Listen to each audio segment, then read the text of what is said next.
Hi, I'm Guy Lawrence, and you are listening to the Guy Lawrence podcast. If you're enjoying this content and you want to find out more and join me and come further down the rabbit hole, make sure you head back to guylawrence.com.au. Awesome, guys. Enjoy the show.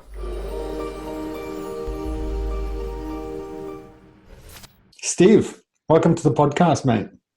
Hey, thanks. I appreciate having me on. What time is it where you're at? Right now it is 5:05 in the afternoon.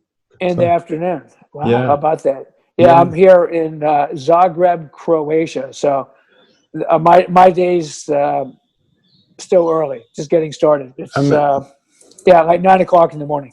Wow, I've never been to Zagreb. I'm no doubt it's beautiful. Zagreb, well, actually, Croatia in general is one of the more beautiful Baltic countries. They're all really nice, but the Croatian coastline is amongst the most beautiful in the world. Yeah, I've heard. My wife's background is Croatian, actually, so we're going to be there in September. Yeah, very cool. Okay, man. I think we're in for a great podcast, just in terms of geography alone.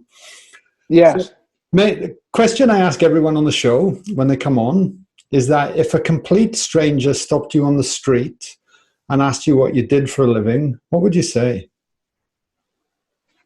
I'd probably just go with the standard approach. I'm a fitness coach, teach jiu-jitsu, something like that. It just depends. I do run into strangers all the time because I travel all the time. And, that's just like the standard thing.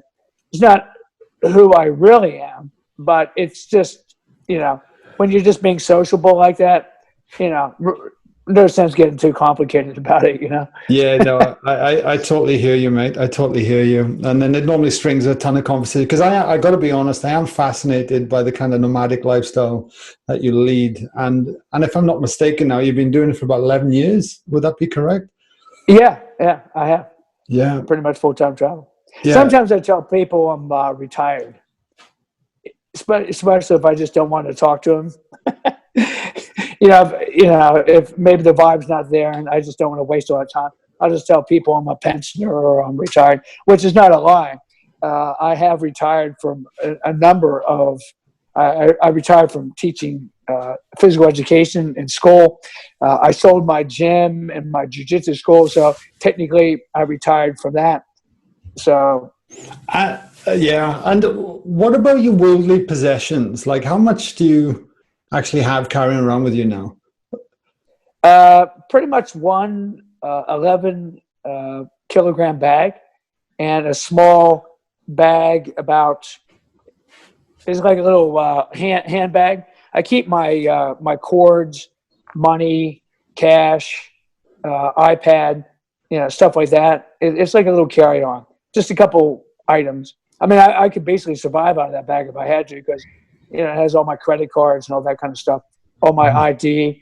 Of course, since I'm a nomad, I travel with my birth certificate and I travel with, various papers and such because I have to have everything with me. Yeah. Proof of identity, my social security card, all that kind of stuff. So I carry that with me in this little bag. It's amazing.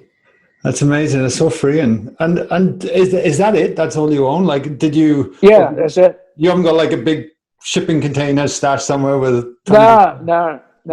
I do stash jiu-jitsu gis because they're heavy, right? Jiu-jitsu gis like anywhere between 3 to 4 kilograms, and they can bulk your luggage. So I keep gis at different spots all over the world. My friends keep them for me. And I have stashed kettlebells. Like I keep a kettlebell in Greece. I have one in Maui. I keep one in Australia, in Sydney. So I'll just keep like something like that, and maybe a jiu-jitsu gi here and there. I love it, mate. Yeah, that's fantastic, and it fascinates me because even myself, my wife have been talking about. We've slowly been actually taking items out of the house, but there's still an attachment to things that we kind of own, and you're like, oh, could I live with this? Could I live without it? And so forth. And it's an interesting topic. And I'm fascinated what led you to that point. Are you able to take us back a little bit of a backstory and why that Sure. decision came about? Yeah. Yeah, it wasn't always that way. I wasn't always a nomad, obviously. Um, it's interesting because in my early days, I was always attracted to simplicity. After I did a stint in the military, it was a very nice time because you didn't have anything to worry about. You had your uniform and you had a duffel bag, and there was just no worries or fuss about what you wore. And I thought, why not just live your life that way all the time? And so after I got out for a number of years, I kept pretty much just one bag, and I would live in various apartments in different places. But I had a basic rule that if I couldn't take my things and move within 20 minutes, I had too much stuff.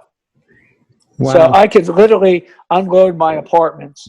And I did this for, a decade or so, that I could just leave within 20 minutes. And then, I got married to a woman. I started a business in Philadelphia. We got the 4-story house, started accumulating. That happens when you get married. You get the accumulation mindset. And I had a lot of stuff, man, a lot of stuff. But it's interesting because the more stuff I had, the more I wanted. And it wasn't making me particularly happy. So once that relationship dissolved, and working with your significant other in business, it's pretty tough. But that relationship has survived pretty much 20 years. 20 years. Yeah. And once I got rid of the business and sold my jiu-jitsu school, I went back to my previous ways of having very little. And I moved in a very tiny little house after I moved out of my big house. And then I decided I always had this fantasy about living in a camper van and driving around. So I got this really cool camper van that was really tricked out with all these really cool amenities, but it's very small. It's only an 18-foot wheelbase.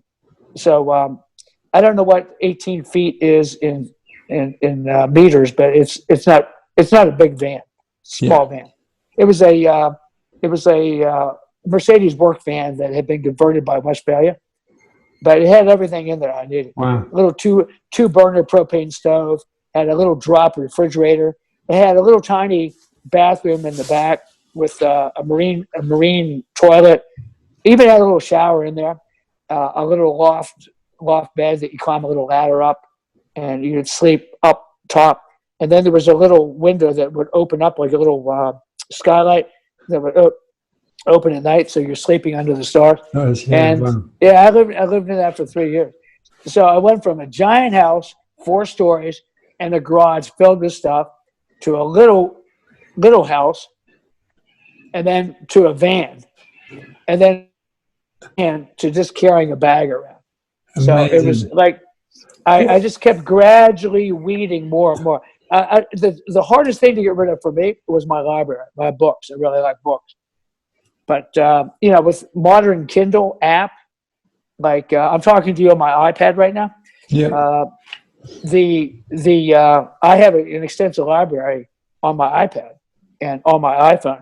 So a lot of these book titles I was able to find online in PDF form and so forth. So you can even have a nice little library with you all the time, with the new modern electronics, it's just amazing what you can find. Yeah, that's incredible. It does blow me away. It's interesting because I find my mind often going there about fantasizing, because I've got an internet business and we're often talking about maybe we should just, down tools and go in a camper van but there's always that kind of little bit of a block, or I'll delay it for another month or 6 months or whatever it might be. Like, did you find that it was a very easy transition for you because of your circumstances in life, or did you just pull the Band-Aid off, or was it always been within you to do it? I think it was always in me. I always was really happy. Like when I was a little boy, I used to love to just sleep outside in a little tent my father bought me, a little pup tent. Me and my brother used to sleep out in the backyard all the time. I always enjoyed that. And I did have a stint after college where I lived in a Indian teepee for a year, literally in Pennsylvania. It was like a Cherokee teepee, and Wow. with the smoke flaps and everything. That was pretty cool. I was working. I rode a bike. I didn't have a car or anything, but I rode a bike. I had been teaching school, and I decided I didn't really like working with kids that much. And I just decided just to get rid of everything I owned. I moved in this teepee, was working just a couple simple jobs for a little money. And I was really happy in that teepee. And I eventually moved out and was living that rule I told you, the 20-minute rule, various jobs in the fitness industry and so forth. Okay. But I always had that desire to kind of move around. And, Yeah. it was always in me. And it just seemed like I just really enjoyed just having very little and just keeping it really simple. It just, to me, it just made life a lot less confusing. You can get really owned by your things. So I guess it was just always a natural proclivity. But it goes back to when I was a little kid, I just, it was really that. I mean, in those days, you had one outfit you wore. This is back in the 1950s and 60s.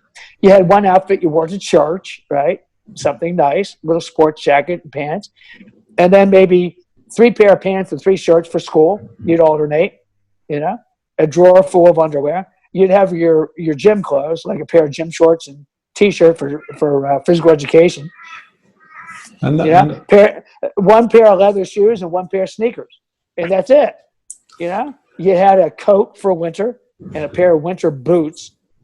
But I mean, you didn't have like a huge wardrobe and all this stuff. And think about the choice, and the choices that we have now, from everything to internet, the media, the choices. It's just constantly decision fatigue almost. To everything. It's just consumptions everywhere.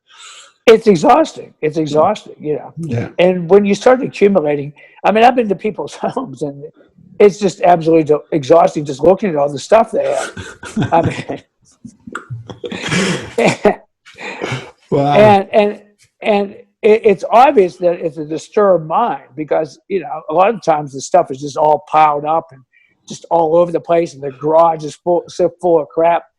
But, it's a reflection of your inner thoughts and your inner mind. The mind is confused and disorganized, and you can see it in the way people live. It's an undisciplined mind. It's much easier just to get rid of all this stuff. And it's one of my theories about why modern people are so fat. You have an accumulated mindset where you just have this idea that you just need to accumulate more and more material. Well, you start to do this on your body in a subconscious way, the subconscious.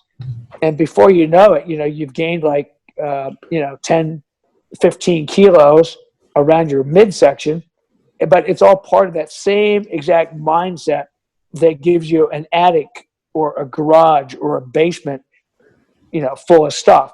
And your house gets so full, people go out and get shipping containers or storage units to put even more stuff. Yeah. It's crazy. Yeah. To my way of thinking, it's almost like that accumulative effect is across our whole lifestyle, across the whole lifestyle, including their own physical body, because your body is a reflection of the way you think. Every cell in your body is under the command of your subconscious mind. So when you have this subconscious desire to keep adding to yourself, it's almost like saying, I'm not good enough. I need to add more to myself because I myself am not good enough. Yeah. I actually remember Jack Canfield saying once, if you've got a scrambled mind and you're confused and you don't know what to do, clear your room first.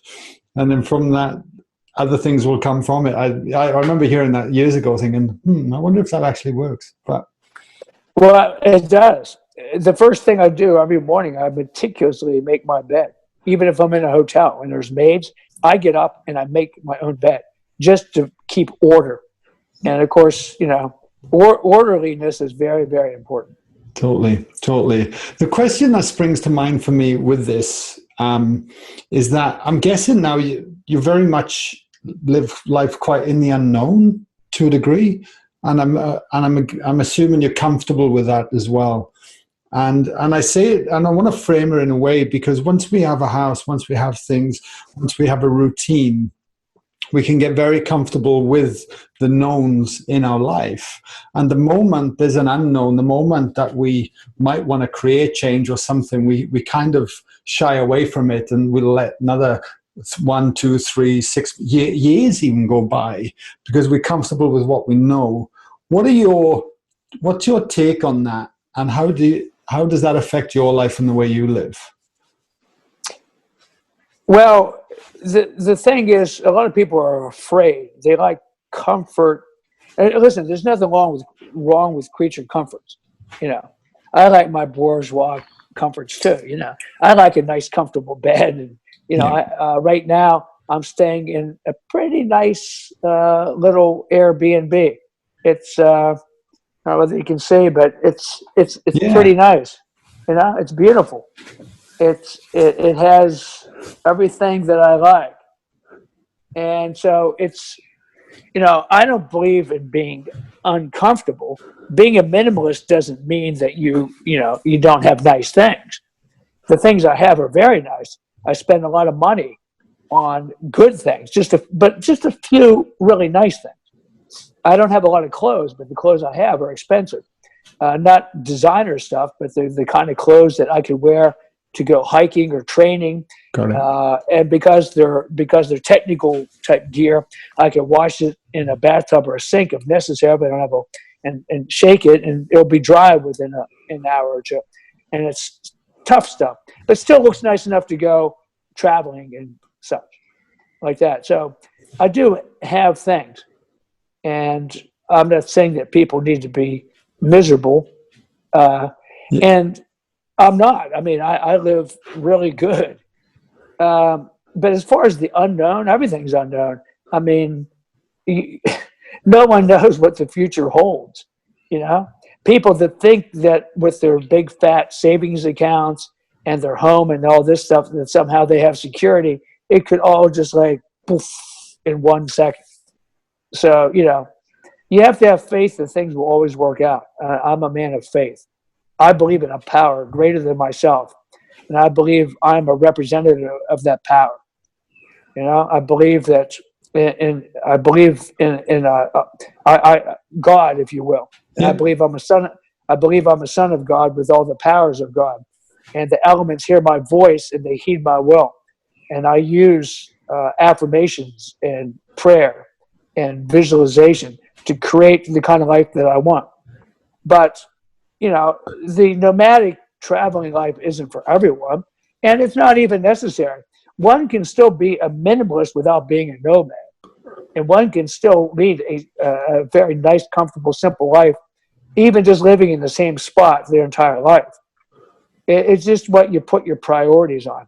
My priorities are now not, more experiential than materialistic. Got it. I'm interested as well that you said with affirmations and the sense of faith that you have from a daily basis.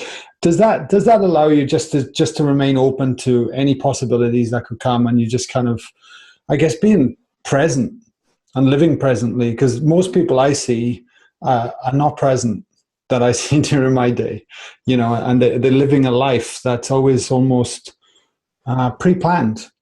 And it's when I get here, but when you get there, they're actually on to the next thing without ever slowing down and being in that moment. Well, I always followed this philosophy of forget the past, all right? Forget the past, live in the moment, and look forward to the future. And I do my best to be here now and not be stuck in the past. Although I do use this technique of rewriting the past. Like, for example, if you have a negative memory about something, if you dwell on this negative memory, you're going to just simply recreate that over and over again in your mind. So what I'll do is I'll revise it and rewrite it and give it a happy spin. Okay. so that I actually recreate something that may have been considered somewhat negative, but I'll rewrite it, recreate it, so that I won't have to relive that in my mind. So by dwelling on something that someone did to you years ago, maybe your father beat you, or maybe you had an ex-wife that did you wrong, or whatever, and staying stuck in that resentment, you're going to be sure to recreate that same exact situation. Because in my philosophy, in the way I believe, thoughts are what create your reality.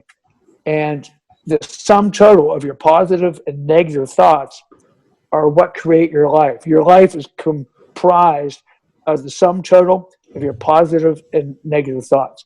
And if you have more negativity in your life, if you're thinking negative all the time, if you're always worried or fearful, or you're dwelling on past wrongs or past disasters, you're going to have more of the same thing in your life, and you're going to always be stuck in that. It's like a loop, like a time loop. Yeah. You get stuck in this thing. And when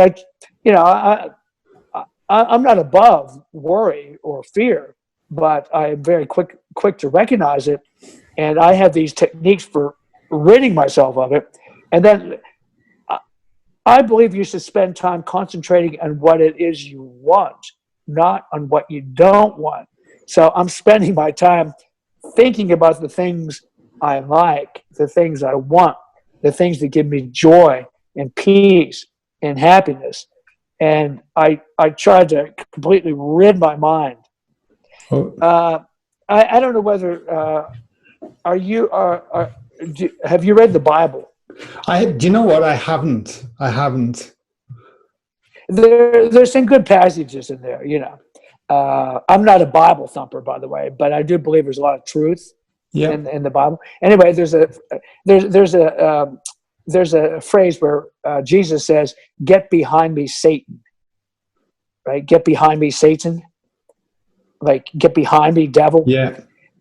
Basically, what he's referring to is these negative thoughts. Because if there is such a thing as demons, they're fear and doubt. Fear and doubt are the greatest demonic possession you could possibly have. And everyone is plagued with these two demons, fear and doubt. And you rid yourself of these. And, you know, the phrase, get behind me, Satan, it's symbolic of, you know, get out of my head. Get out of my head, you fear thoughts. I refuse to accept you, you know? So get out of my head. And then you immediately replace it with some really good positive thinking. But, you know, none of us are immune to this stuff. We can't always control what goes into our mind. But it's really important to realize that most of these thoughts don't necessarily emanate from our own mind. They come from the outside. There is such a thing as called the collective energy, you know, all the people's minds, and we're not immune to it. So if you're living in an area where people are very worried or very fearful, you know, those fear thoughts and, you know, that whole collective mindset can get into your head. And you got to always monitor these thoughts and screen them, because they just keep passing, thousands and thousands all day long. And we're constantly having these inner conversations about these. But the thing is, most people are completely unconscious of this process. They're not even aware that it's going on. And it's what dictates your actions and your whole life. So the first step to getting control is you must monitor the thoughts. And then you got to start filtering out the ones that you want to reject. There's negative things that you don't want. And in that way, you can minimize the effect on your life. And then you can start to, through what I call the universal law of attraction, you can start attracting more and more goodness and beauty and love, and not so much the negative things. Yeah, I couldn't agree more. The moment I became more conscious of the unconscious thoughts and behaviors, that for me, then I was really able to create true change over time from doing exactly that, intervene in it. Do you meditate, Steve? I have a form of meditation. Okay. Usually in the morning when I first wake up. I'd like to use that time between sleep and wakefulness, you know, kind of like the twilight. You're not quite asleep, you're not quite awake, just as you're either falling asleep or you're starting to wake up in the morning, that's a good time to program the subconscious mind. And so while I'm still laying in bed, I'll begin to visualize things and scenes. And I try not to be too specific. Like, for example, if I wanted a car, I wouldn't necessarily see a specific car or make or model.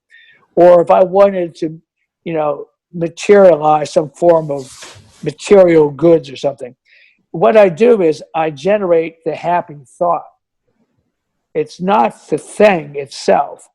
It's the feeling behind the thing. So I'll say something like, isn't it wonderful? Isn't it wonderful? Over and over again. And generate this really happy thought. Because you can't attract a negative situation if you have a happy thought. Because see, in my mind, if you try to manifest some specific situation, a specific thing, maybe the universe has something much better in store for me. And because of my little finite mind, I can't see. So I limit the limitless. I believe the universe is unlimited. And I limit the limitless by thinking small. So instead, it's really the feeling that generates the attraction of goodness. So I generate good feelings. Another good one is the I am meditation. You meditate on the I am, meaning I am a son of God. I am. I'm not Steve Maxwell. I'm not this flesh sack. It's going to all disappear. But the part of me that makes me unique will live forever. It's eternal. It's universal. It'll be here. It was here before. It's like matter. It can neither be. Energy can't be neither created nor destroyed. Well, that's the human soul. So that part of me is the I am. That real part of me. So I'll do the I am meditation. And once you begin to do I am, you begin to hear an echo of your real inner self begin to reverberate. And when that happens, then I'll say things like, I am love. I am peace. I am abundance. Things like this. I am wealth. I am health. Doesn't matter. And you cultivate the thoughts and the feelings that come with it, and then you live from that place. It's the feeling behind it that actually creates the attraction. Totally. And the other part of this is you must express gratitude. Gratitude is really important. Not only gratitude for what you already have, but you must express gratitude for what it is that you're going to get in the future.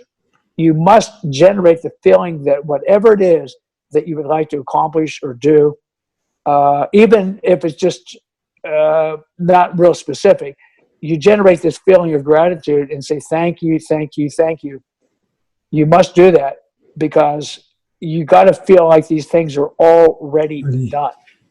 Yeah. Like, I had a pretty big tax bill. Yeah. No matter where you live, if you're a U.S. citizen, you got to pay Uncle Sam. And I didn't realize I had a lot of money that I owed the U.S. government. If I wanted to carry a U.S. passport, I pay my due. So I just kept thinking, I was hearing my girlfriend say, hey, all the taxes are paid. I kept hearing it in my mind. And I kept saying, isn't it wonderful? Isn't it wonderful? And I had no idea where the money was going to come from, but I just kept just doing this. And all of a sudden I actually hear her say, hey, man, all our taxes are paid. Wow. That's it. With that, like, it's fantastic. And because a lot of us always pull back to the negative side of things. We think, right, I'm going to do this. I'm going to start cultivating those feelings and emotions, and we go into it. We get a little bit of time, but then we lose kind of faith in that it works. And then we get pulled back into the negative loops and the patterns and the thoughts that we generate out. I mean, it's faith. Faith is your fortune. Faith, it's 100% faith. There's no way I can do a double-blind study and prove this. There's no amount of scientific studies that you could do. This is something you must accept on faith and feed it in your heart by faith. Yeah. And, if you don't have the belief systems in place, you're not going to manifest this type of thing. But the faith comes with practice. And you start with very small little things, and then you start to build from there.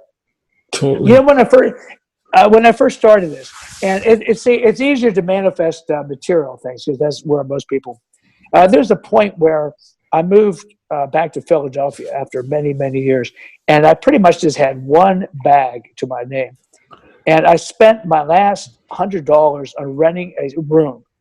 I had zero money, maybe $10, in the fifth largest city in the U.S. And Philadelphia is a tough place, and I just started imaging that I had a really nice little job. Sure enough, I went down and I got hired almost immediately.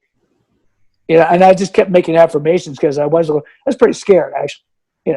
And I'm walking everywhere. So I start imaging a bicycle, and I'm just imaging having a nice bicycle to ride. Sure enough, I stopped by a bike shop just on a whim. I happened to walk by it.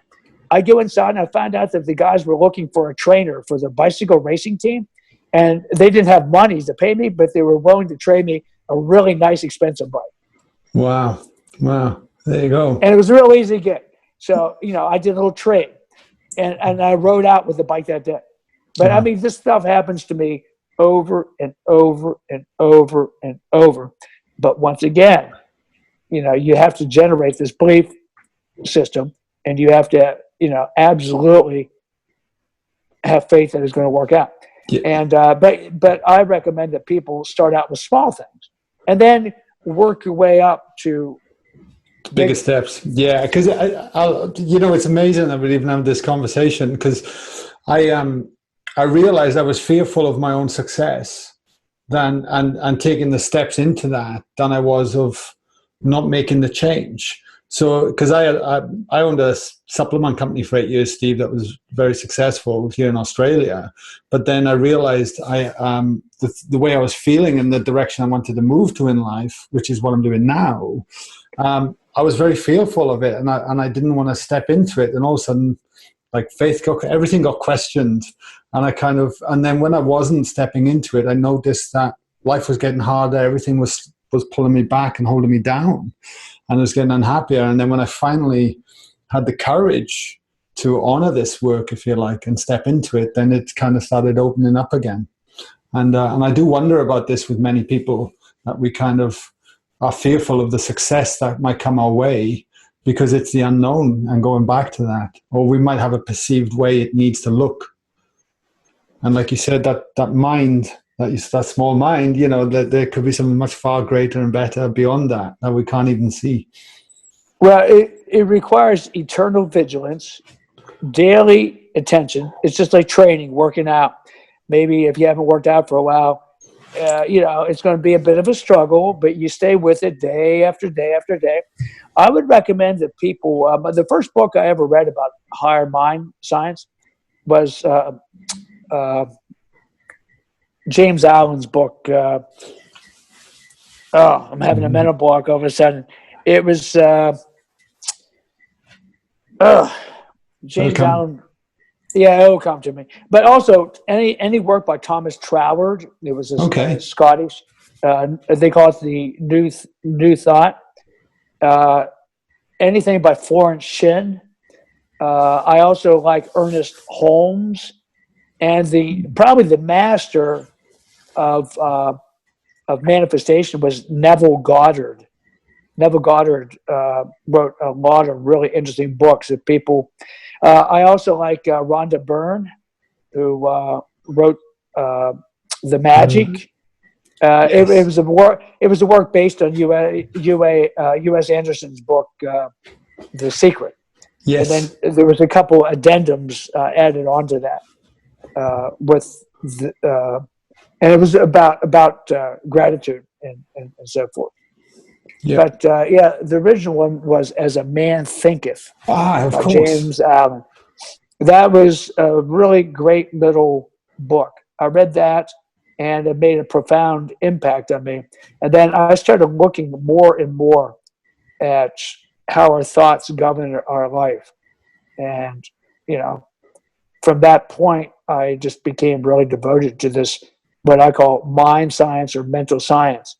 Ernest Holmes actually wrote a book, Science of Mind, where he explains probably better than anyone I've ever read how the mind works. Got it. And it's really, really interesting. Yeah. And a lot of these guys like Neville and Thomas Troward take a work, the Bible, and they talk about the symbolism behind it. Every one of the stories and parables and every passage is symbolic of a higher truth. A lot of people take the words literally, but they're symbols of much higher thing. And if you understand the symbolism, each little passage is like a little lesson. So, you know, most of those things are just symbolic stories. It doesn't lessen the impact. It's still very, very, very important. But all the secrets of the universe are contained therein. So, like I say, I'm not a Bible thumper. No, but it completely makes sense what you're saying, 100%. But the truth is in the Bible. And many of these mental scientists will use the Bible because many grew up in a Christian background. But it doesn't matter whether you're Muslim, Hindu, you know, Buddhist. Does not matter what your actual religion is, because I don't consider myself a religious person, but I'm a very spiritual person. There's a difference. There's a big difference. But the truth is contained therein. And this is a good work to study. But all these people break it down in a way that even if you're a beginner, you can start. And it's just like any other discipline, like dieting or exercise or whatever. You know, you build yourself slowly. Yeah, it makes complete sense, mate. Complete sense. I was going to say, I've interviewed probably over 200 people through podcasting over the last few years and everything, and a lot of them have been very successful, Steve, and done many different things. And one of the greatest common themes that came from everyone was coming from a place of gratitude first, before anything else, and then from that, fruition came. You know, and it took a while for me for that to sink in myself and actually really understand that at a embodied level. And then from that, you know, it's true. Great things come from it. And it's really interesting too, because how one measures the success is very important also. Some people measure the success with how many houses and homes they have, how much property, how many cars in the garage, you know, yachts and private airplanes, and, you know, millions and millions of dollars and billions of dollars in the bank account. That is perhaps a form of material success.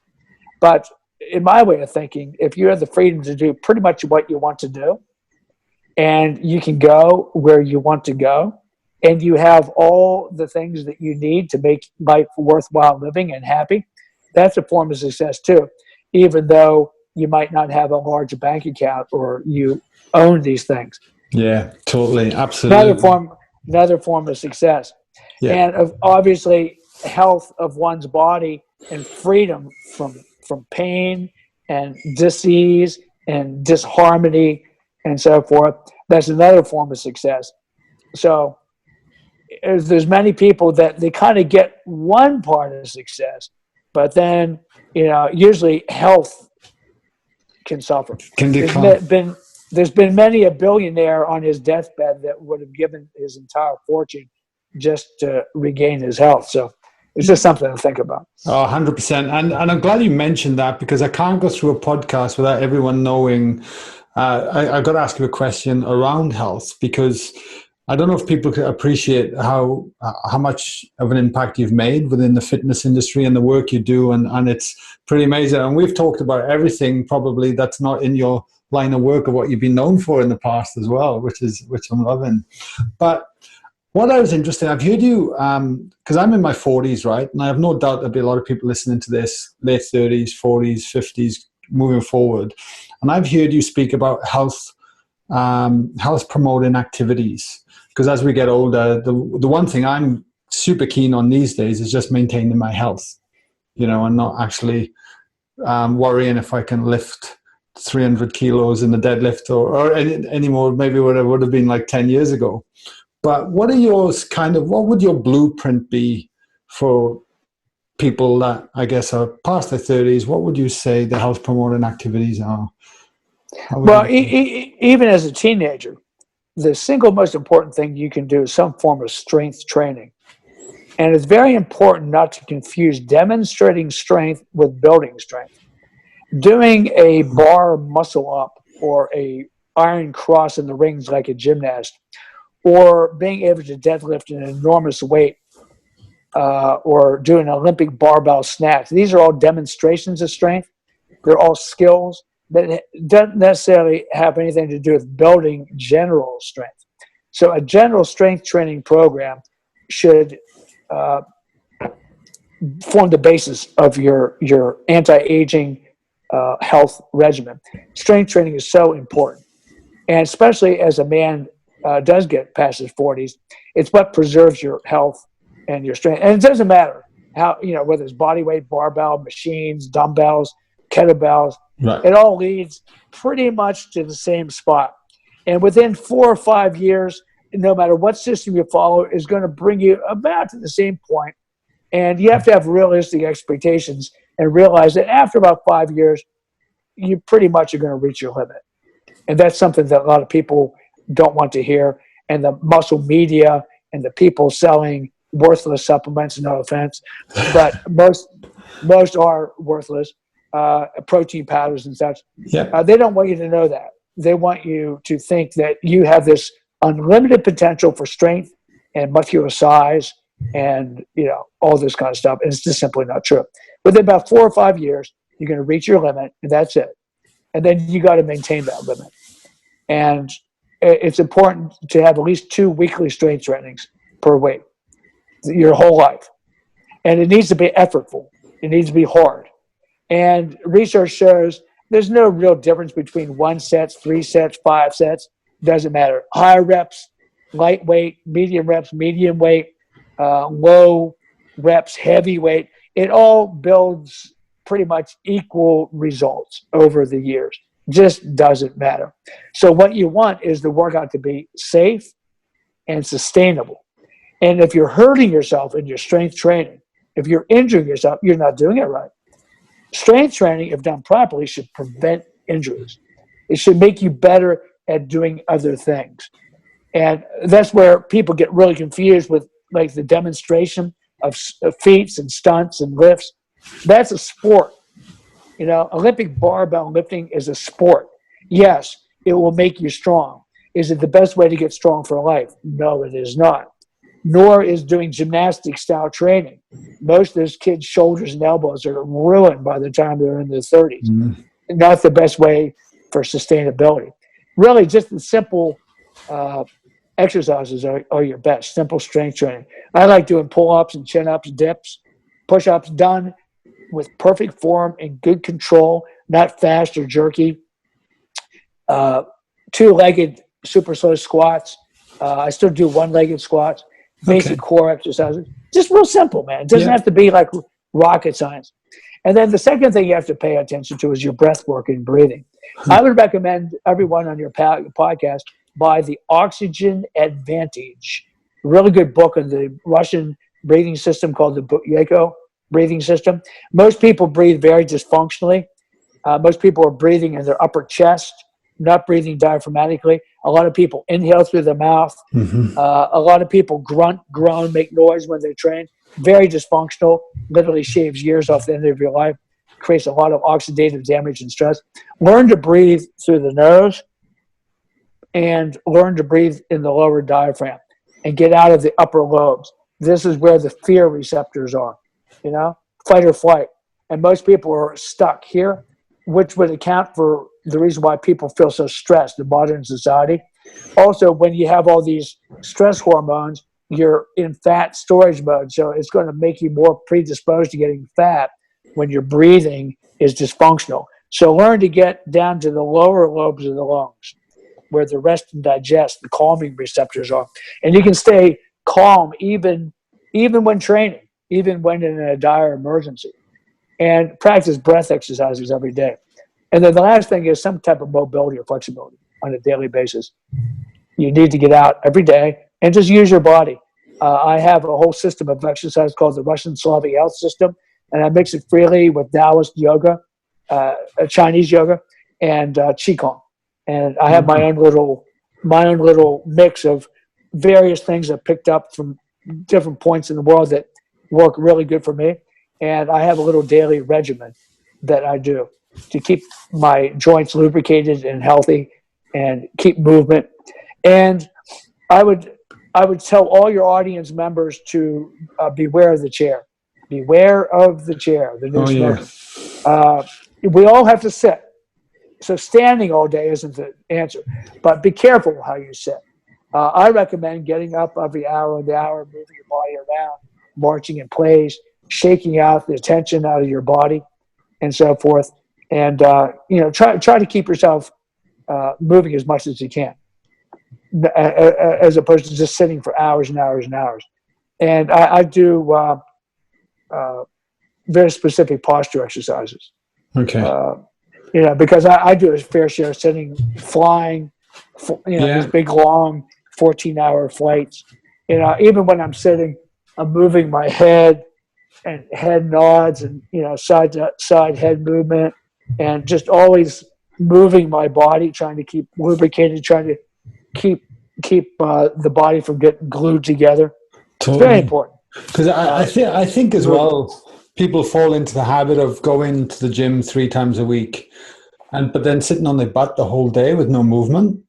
And from your experience, what impact do you think that is having? Are they out training their non-movement within the 3 workouts in the gym, Well, yeah. I mean, think of it this way: if you move for an hour a day, but you sit in your ass or lay in bed for 23 hours a day, what is your body going to adapt to? It's going to adapt to the sitting and the lying down. I'm not saying that you need to work out all day, but our bodies were made to move, so you should be up and moving and active. I don't think you need much more than twice weekly strength training. It should be very effortful, really hard, very intense. Get your heart rate up, elevate your respiration. And your muscles should be aching and burning, and it should be like really sweating. Yeah. But you don't need a lot of that. And then just get out and walk and move. We're made for walking, for movement. And on the other days, you do more gentle, moderate type of stuff. If you like to play sport, go at it. Just be aware that a lot of sports are unsustainable over a lifetime, and can be injurious. The key is, though, you should not be getting hurt in strength training. If you're injuring yourself in the gym, you don't know what you're doing. Yeah. You should never get hurt in the gym. Proper strength training should prevent injuries. I still like to get on the mat and do jujitsu when I'm around. That could be a dangerous activity. But my strength training and my mobility is what allows me to continue to enjoy doing Brazilian Jiu-Jitsu. Yeah. But a lot of people are very confused between recreation versus exercise. They think that riding their bike or walking or swimming somehow is exercise. It's not. It's a recreation. It may have health benefits, aerobic type exercise, but it does not replace strength training. You must do some form of intense muscular strength training. And I found twice a week seems to be ideal for most people. Yeah, good. That's what I've actually settled to doing at the moment, twice a week, and I feel good for it, over the longer term. Mate, just a question on all of that. Do you have resources on your website that I'll be able to send people to if they want to learn more? Oh, yeah. I have a lot of downloadable videos, all reasonably priced, that people can get off the website. And, I'm always putting up free articles, and there's tons of, I have an archive full of old articles and so forth that people can have access to and check out as well. Yeah, I bet. Yeah, I can imagine. Mate, I'm going to change gears a little bit. I ask everyone a certain set of questions on the show, on the second half, and there's a few things just to get to know you a little bit more. And What's one of your low points in your life that you've had, but later in life it turned into be a blessing? Maybe my divorce. I was pretty shocked when my ex-wife asked me to get out of the house. It shouldn't have been a surprise because we have been fighting a lot. There had been a lot of stress and tension about bills, working with your significant other. She was also into jiu-jitsu, and we ran this gym together for years. And at first, I was just really quite devastated, like this world, this safe little haven, that I had built, kind of just went like an earthquake, just leveled everything. I had built this gym called Maxercise. I had a jiu-jitsu school. I was very proud of this. It was kind of like, to my way of thinking, my crowning achievement, but it wasn't. It wasn't at all. And it was just all smoke and mirrors, because if it was really that good, it wouldn't have dissolved like it did. And, now that I look back, it was actually heading in the wrong direction for me. I should have never been a family guy. I should have never been married with kids and all that. It was never meant to do it. Obviously, I wasn't very good at it, or I would have sustained it. Yeah. And when I think back, I wasn't really that happy. I was really happiest when I was working, but you can't work all the time. And I was exhausting myself a lot. And it wasn't good for her, and it wasn't good for me. So once that dissolved, I was pretty unhappy for a bit, until I just realized, wow, I've been really giving a blessing here. I have been given my freedom, and I never looked back after that. And then I met a wonderful soul that loves roaming the world with me, my constant companion, someone that was much more suited to me. And I would, this would have never happened had I not gone through that. But it sure was traumatic during the transition phase. There's been a couple things like that, and a couple injuries and so forth that were pretty traumatic. You can't play a rough sport like jiu-jitsu without getting hurt. I mentioned you should never get hurt in the gym during your strength training, but when you're playing sport, you don't always have complete control over that. Totally, there's other people. Yeah, there's other people that factor into this. So, I can relate to that. I used to play rugby union, being from Wales. You know what I'm talking about. I know exactly what yeah. People are imposing their will on your body, and you don't always have, so, things can happen sometimes. Totally. Yeah. Thanks for sharing that, Steve. What does your morning routine look like? I get up every morning, and the first thing I do is give a prayer of thanks, and usually a little affirmation. Today I see only the good. Only good comes to me. Only good comes from me. And then I'll do like a series of head massage, eye yoga, teeth clicking, tongue swishing, a lot of pressure points on my body. I massage my stomach for my digestion, stomach shiatsu. I massage my genitalia to keep the old testosterone levels up. It's a type of Taoist yoga called iron crotch. Wow. You don't need to go to the doctor to get your male essence. You can use these pressure points and massage to keep your glandular system up. Massage the thyroid glands. Stick the tongue out, and then I'll do a meditation where I take, the Chinese call it the Jing, where you see your essence in your root chakra travel up from your testicles, your perineum, up the spine, and then down around. And I'll visualize that happening, and then do some other breath exercises. And then I'll do like a slight meditation where I do, isn't it wonderful, just to kind of set the tone of the day. I don't know what's going to be wonderful. I just know whatever happens is going to be wonderful. And then I'll get up and do some mobility on the edge of the bed. And then I go to the bathroom, and I'll scrape the tongue, brush the teeth with an electric toothbrush that I travel with. Really good one too. And then I do the neti pot, where I take water and rinse the sinuses, both sides. Really good for nasal breathing, keeping the debris out of the sinuses. And then I take oil, sesame oil, and take a tablespoon and swish it in my mouth for 20 minutes, back and forth for the teeth.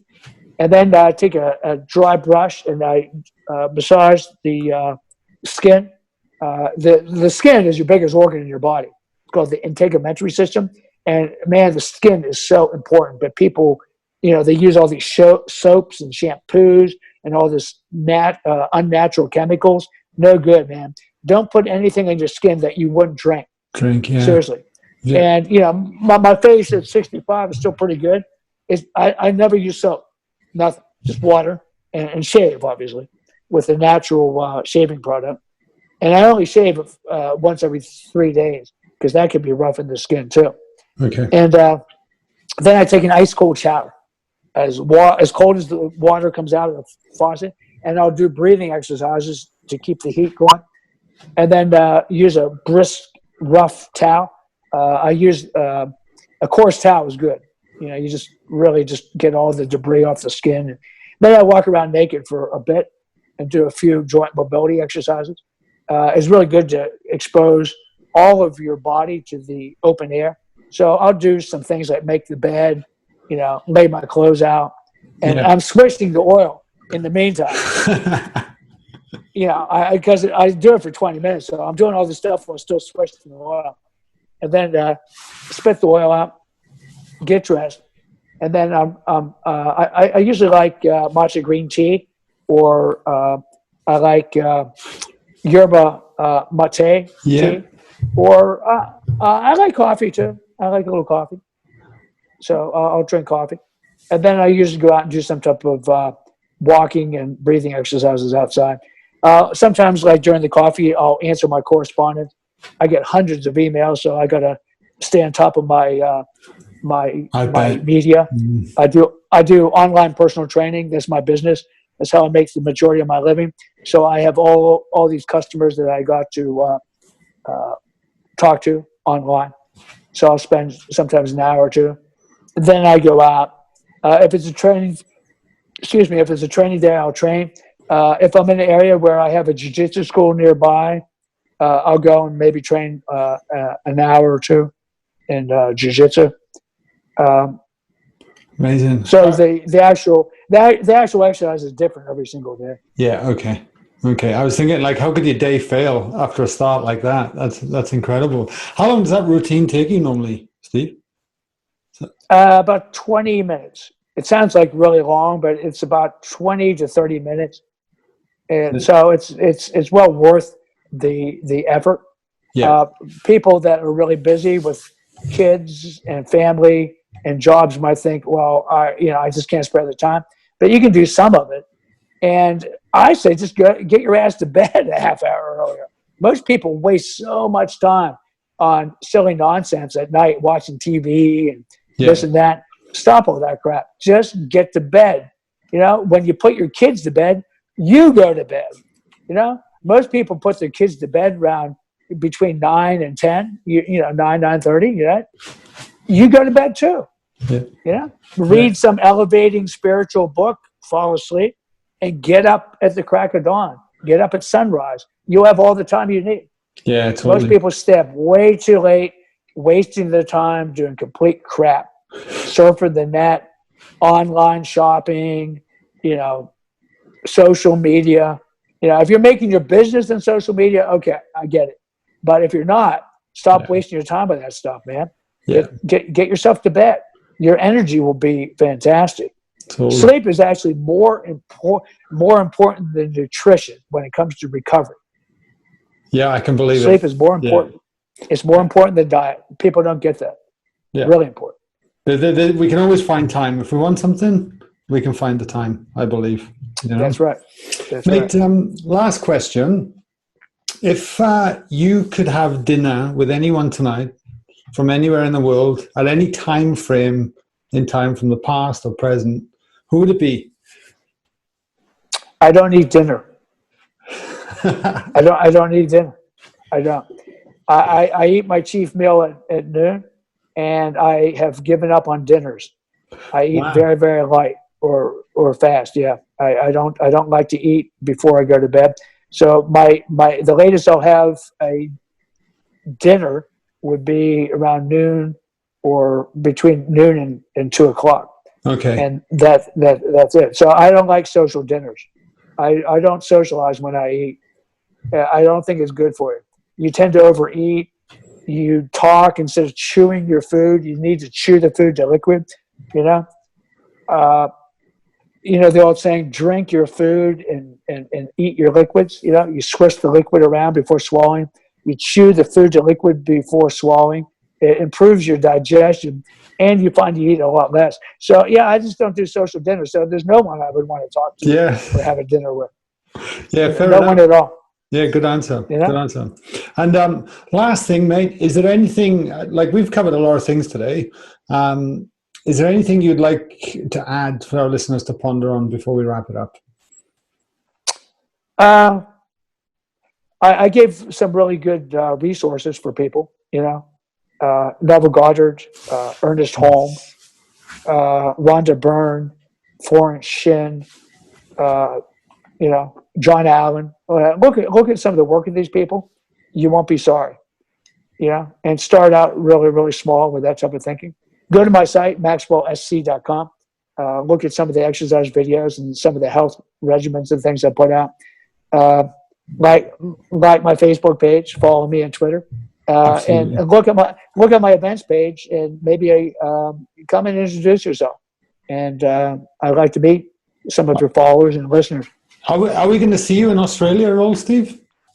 I have tentative plans to go back to Sydney at the end of the year.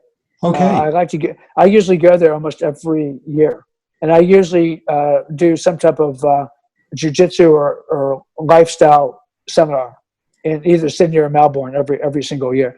I just love those two cities. They're fantastic. They're pretty cool. All of Australia is wonderful, but you can't go everywhere.